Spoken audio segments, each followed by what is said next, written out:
नमस्कार, स्वागत है आपका। मैं हूं आपके साथ अभिषेक तिवारी। नवंबर 2012 में बनी एक ऐसी पार्टी जिसे कहते हैं आम आदमी पार्टी। आम आदमी पार्टी कुछ ही दिनों में ऐसी चमक बिखारी कि बड़ी बड़ी पार्टियां उस चमक में झुलस गई। लेकिन आज ऐसा समय आ गया है, वही आम आदमी पार्टी ऐसी अंधेरे में पहुंच गई है जिसके लिए एक मोमबत्ती का सहारा भी काफी पड़ रहा है। वही आज आम आदमी पार्टी में ऐसी बिलक और ऐसी घमासान मचा हुआ है। अभी देखा जाए तो कपिल मिश्रा का एक घमासान आया है जो अरविंद केजरीवाल यानी आम आदमी पार्टी के मुखिया, दिल्ली के सीएम, उनके ऊपर आरोप लगाया गया है भ्रष्टाचार का। इसी मुद्दे पे बात करने के लिए हमारे सर हैं विनय सर। विनय सर, आपका स्वागत है। दर्शकों, मैं बताना चाहता हूं कि विनय सर एक वरिष्ठ पत्रकार हैं जो कि इस फील्ड में बहुत लंबे टाइम से हैं। सर, मैं आप ये बताइए कि किस प्रकार से आम आदमी पार्टी में घमासान मचा हुआ है। आए दिन, हर एक दिन कोई ना कोई भ्रष्टाचार का मुद्दा आता है। आखिर ये क्यों हो रहा है और इसकी वजह क्या है? देखिए अभिषेक जी, राजनीति में ये बहुत ही बड़ी बात नहीं है जी। राजनीतिक दल चाहे कोई भी हो, बीएसपी हो, कांग्रेस हो, भाजपा हो, इसमें बगावत के सुर उगते रहे हों जी। चाहे जब इंदिरा गांधी की डेथ हुई थी जी, तब प्रणब मुखर्जी उस समय सबसे सीनियर कांग्रेसी नेता हुआ करते थे। इंदिरा गांधी जी की डेथ पे उन्होंने कहा सीनियरिटी के हिसाब से देखा जाए तो पीएम बनने की रेस में वो सबसे आगे हैं जी। आपको आश्चर्य होगा, उनको पार्टी से बाहर कर दिया गया था जी जी, और उन्होंने अपना एक नया राजनीतिक दल बना लिया था जी। ये कोई नई बात नहीं है। इसी तरीके से उमा भारती को देख लीजिए। उमा भारती भी भाजपा से काफी दिग्गज नेता रही जी। उन्होंने भी अपना दल बनाया, लेकिन ये देखा गया है कि जिसने भी राजनीतिक दल छोड़कर अपना दल बनाया है वो सक्सेसफुल नहीं रहे हैं जी।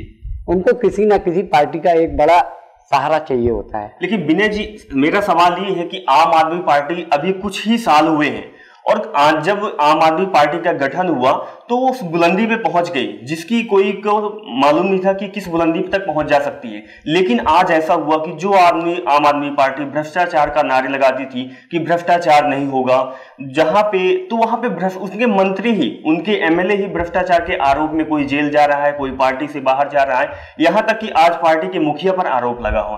देखिए अभिषेक जी, आम आदमी पार्टी का वैसे कैरियर देखा जाए तो मात्र 3 साल का है जी। बिल्कुल। उनमें सबसे बड़ी चीज है कि अन्य राजनीतिज्ञों की तरह चालाकी, चतुराई और अनुभव की कमी है जी। उनकी पार्टी में कोई भी ऐसा नेता नहीं है जो कि बहुत लंबा कैरियर रहा हो राजनीतिक। उनके पास जो भी आया है एजुकेटेड आया है, और दूसरी चीज है कि सब समाज सेवा से के भाव से पार्टी में आए हैं जी। लेकिन आप तो जानते हैं ये राजनीति है, इसका नशा सबको चलता है जी जी। और वही नशा है कि जो कि आज आम आदमी पार्टी के सभी नेताओं पे चढ़ा हुआ है, चाहे वो केजरीवाल हो, चाहे वो कपिल मिश्रा हो, या निकाले गए पहले के नेता योगेंद्र यादव जी हों, प्रशांत भूषण जी हों। सबने पार्टी का जो गठन किया था ये सोच के किया था कि उस पार्टी पे रूल करेंगे जी जी। लेकिन महत्वाकांक्षाओं की वजह से जब ये स्वार्थ आपस में टकराते हैं जी, तब यही हाल होता है। लेकिन देखिए, ये होता है, घमासान भी होता है, बागी नेता भी निकलते हैं। आम आदमी पार्टी जैसे कांग्रेस में भी निकले हुए हैं, बीजेपी में निकले हुए हैं, लेकिन आम आदमी पार्टी में सारे नेता बागी हो सकते हैं, सारे नेता भ्रष्टाचार के आरोप में जा सकते हैं। ये कैसे हो सकता है? इसका क्या कारण होगा? उसका रीजन, सबसे बड़ी बात यही है कि आम आदमी पार्टी के पास राजनीतिक अनुभव की कमी है। राजनीतिक अनुभव की कमी, जो कि किसी दल को संभालने के लिए बहुत जरूरी होता है जी। इन्होंने पार्टी तो बना ली और चुनाव भी जीत लिया, लेकिन जो राजनीति का घातपन होता है जिससे वो अपने नेताओं को संतुष्ट करते हैं, नहीं भी करते हैं तब भी वो अपनी पार्टी में बनाए रखते हैं जी। वो आर्ट इनमें नहीं है। जैसे कि बीजेपी में भी, बीजेपी का जो वरिष्ठ नेता होते हैं उनके ऊपर कोई ना कोई कंट्रोलिंग बॉडी रहती है। जैसे कि बीजेपी में इसमें कंट्रोलिंग बॉडी के रूप में आरएसएस को माना जा सकता है। कोई भी बड़ा निर्णय होता है तो आरएसएस की परमिशन के बगैर नहीं होता है। प्रधानमंत्री मोदी का नाम भी जब आया था तो आरएसएस ने ही उनको परमिशन दी थी कि मोदी को प्रधानमंत्री का उम्मीदवार बनाया जाए जी। आरएसएस की बात को काटना बीजेपी की बस की बात नहीं है।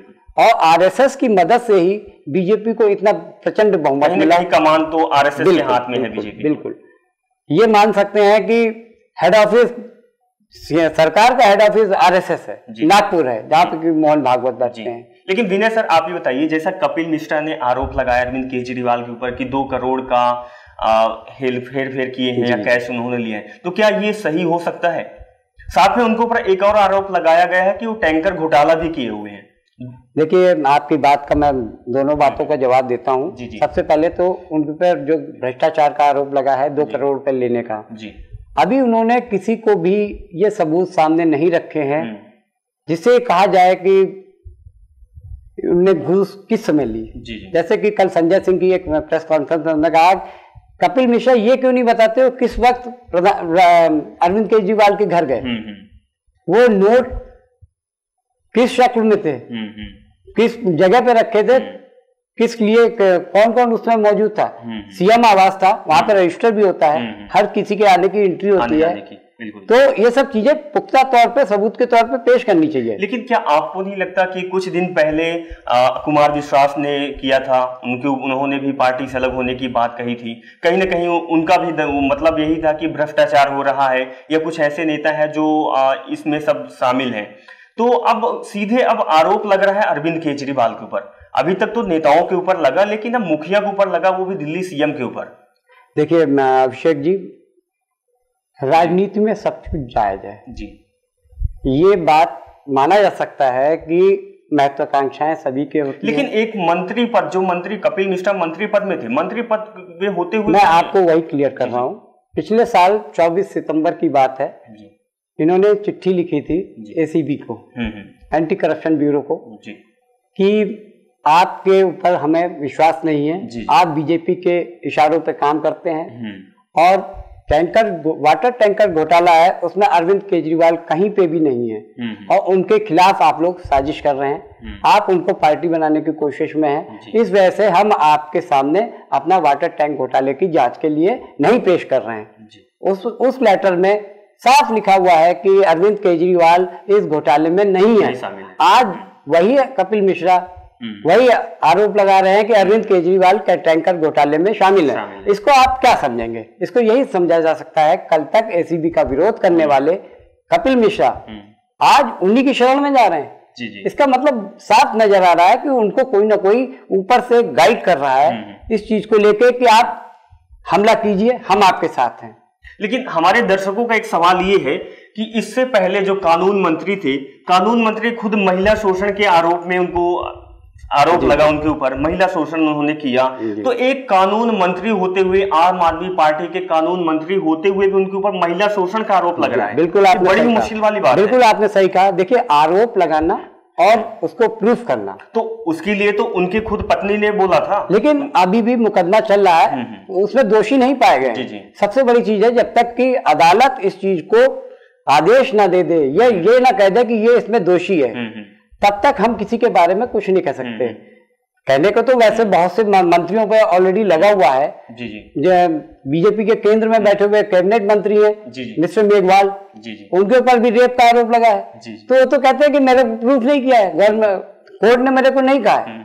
केस तो चलते रहते हैं ना, केस तो चलने के लिए होता है और कोर्ट जब तक फैसला नहीं करेगी तब तक हम किसी को दोषी नहीं कराते। लेकिन उससे पहले आम आदमी पार्टी के जो बुनियादी जिन्होंने बनाया, जिन्होंने उनकी जड़ बोल सकते हैं कि जड़ थे, योगेंद्र यादव ले लीजिए, प्रशांत भूषण ले लीजिए, वो ही पार्टी से कुछ दिनों में अलग हो गए। मतलब आप क्या कह सकते हैं कि पार्टी में किसकी चलती है? नहीं, इसके लिए तो मैं सिर्फ एक ही बात कहूंगा कि अति महत्वाकांक्षा सबके लिए बुरी होती है, चाहे वो दल हो, देश हो या किसी संगठन की बात करें।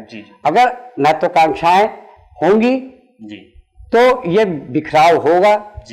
और दूसरी चीज ये है कि हर किसी के लिए अनुशासन होना चाहिए, चाहे वो संयोजक हो, चाहे वो प्रवक्ता हो। ये किसी संगठन को अगर लंबे समय तक चलाना है तो इन सब चीजों की बहुत सख्त जरूरत होती है। यदि मैं आपसे आखिरी 3 सवाल पूछता हूं, आप ये बताइए सर कि हमारे दर्शकों एक्चुअली जानना चाहते हैं कि तो क्या जितने भी नेता आम आदमी पार्टी में है तो वो निजी स्वार्थ के लिए हैं या उनका मेन दायित्व मतलब निजी स्वार्थ ही है? देखिए, मैं आपको बहुत साफ बता देता हूं जब आदमी राजनीति में प्रवेश करता है तो बहुत लंबे समय तक सादगी और निस्वार्थ भाव की सेवा ज्यादा समय तक नहीं ओढ़ सकता। उसका कहीं ना कहीं स्वार्थ होता है, चाहे वो अरविंद केजरीवाल हो, कपिल मिश्रा हो, या फिर आपके डॉक्टर कुमार विश्वास हो। सबके अंदर महत्वाकांक्षाएं हैं। कुमार विश्वास की बात करता हूं। कुमार विश्वास ने अभी हाल में स्टेटमेंट दिया था, मैं कोई पद नहीं लूंगा, मैं कभी मुख्यमंत्री नहीं बनना चाहता, और उनको राजस्थान का प्रभारी बना दिया गया और उसके बाद वो शांत हो गए। इसका मतलब क्या है? अगर आप ये कहते हैं कि मैं कोई पद नहीं लूंगा तो आपने राजस्थान का प्रभार क्यों लिया? कहीं ना कहीं राजनीतिक आपकी महत्वाकांक्षाएं हैं। यदि मैं आपसे दूसरा सवाल ये पूछना चाहता हूं कि जिस प्रकार से आम आदमी पार्टी बोलती है कि भ्रष्टाचार मुक्त पार्टी बनेगी, हमारे यहाँ तक कि दिल्ली सरकार, दिल्ली में कोई भ्रष्टाचार नहीं होगा, स्वच्छ सरकार बनेगी, तो जितने भी सारे नेता आप देखेंगे, एमएलए देखिए, मंत्री देखिए, वो खुद ही भ्रष्टाचार में हैं। तो क्या आने वाले समय में वो भ्रष्टाचार मुक्त सरकार बन पाएगी या पार्टी बन पाएगी? देखिए, मेरा कहने का मतलब ये है कि जो मैंने अभी आपसे 2 मिनट पहले कहा कि निजी स्वार्थ और राजनीति में चोली दामन का साथ ना, कि जब राजनीति में आएंगे विधायक जो भी बनेगा उसे करप्शन की गंगा में गोता लगाना ही है, क्योंकि वो इतना पैसा खर्च करके चुनाव में आते हैं। और दूसरी चीज, जो सरकार में काम करती है, सरकार काम करती है, वो आईएएस अफसर और कर्मचारियों पर डिपेंड करती है। वो एक स्थायी कर्मचारी होते हैं, उन पे पार्टी के आने जाने का कोई अंतर नहीं पड़ता। थोड़ा अंतर हो सकता है कि बीजेपी की सरकार आएगी तो इधर से उधर आईएएस हो जाएंगे, या जो आम आदमी पार्टी की सरकार आई तो कुछ आईएएस वो बदल देंगे। सिर्फ यही कर सकते हैं, कोई बदलाव नहीं हो सकता जब तक कि पूरे देश का डायलिसिस ना हो। रीजन ये है कि आदमी के खून में भ्रष्टाचार बस गया है। जब तक उस खून को बाहर नहीं किया जाएगा तब तक भ्रष्टाचार तो आपके रग रग में है, खात्मा नहीं हो सकता। साथ बात यही कही जाए कि आजकल भ्रष्टाचार जो नहीं कर पा रहा है उसे मौका नहीं मिल रहा है। ये बात है। तो अब मेरा तीसरे और आखिरी सवाल आपसे सर ये है कि क्या आने वाले समय में आम आदमी पार्टी सरकार बना पाएगी? क्योंकि आप देखे हैं पंजाब चुनाव, गोवा चुनाव, उनको हार का सामना करना पड़ा।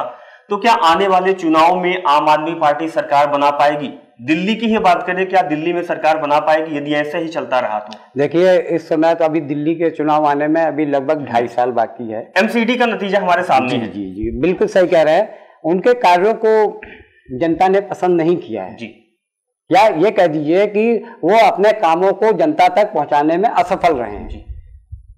जितना काम उन्होंने किया, हो सकता है अच्छा काम किया है उन्होंने, जैसे कि बिजली के बिलों को काफी उन्होंने राहत दी है, पानी फ्री किया है जी, हेल्थ की सुविधाओं को उन्होंने देखते हुए काफी काम किया है, लेकिन उस काम को जनता तक सही तरीके से पेश नहीं कर पाए। एमसीडी के चुनाव में जो हार हुई है उसमें बीजेपी इस मामले में मास्टर है, वो मार्केटिंग करने में बहुत माहिर है, और उन्होंने दूसरी चीज जो की वो हिंदुत्व वाली बात की, धर्म को लेकर आगे आए जी। काम तो एमसीडी में अभी तक भाजपा ही कर रही थी, और तो उसका दोष हम आम आदमी पार्टी को कैसे दे सकते हैं? बिल्कुल, जब भाजपा के कर्मचारी हैं, भाजपा के मेयर हैं, तो आम आदमी उसमें कहीं दोषी नहीं है जी। हाँ, अगर आम आदमी पार्टी पिछले 5 साल से होती तो ये माना जा सकता था कि ये फेल्यूर रहे। इसलिए मेरी नजर में आम आदमी पार्टी सिर्फ एक कारणों से पीछे हटी, वो था कि वो अपनी बात को जनता तक सही तरीके से पेश नहीं कर पाई।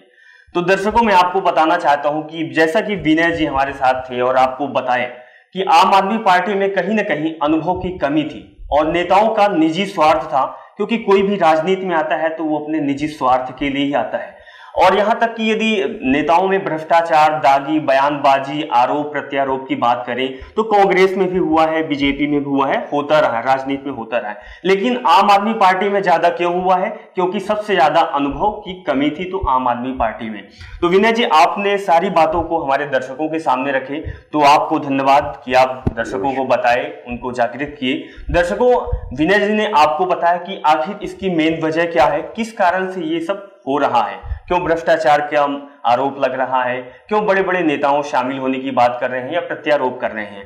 तो आज हम इस बात को यहाँ पे विराम देते हैं और आगे देखते हैं कि आगे क्या होगा। कपिल मिश्रा क्या सीबीआई को क्या बताएंगे, क्या सबूत देंगे, और कुछ यदि होता है तो आगे हम दर्शकों के सामने रखेंगे और आपसे फिर से वही बात करेंगे, फिर से मुद्दे की बात होगी। तो दर्शकों, अब हमें इजाजत दीजिए, अगले फिर से चरण में, अगले फिर की दूसरे सफर में मिलते हैं। तब तक के लिए नमस्कार। नमस्कार।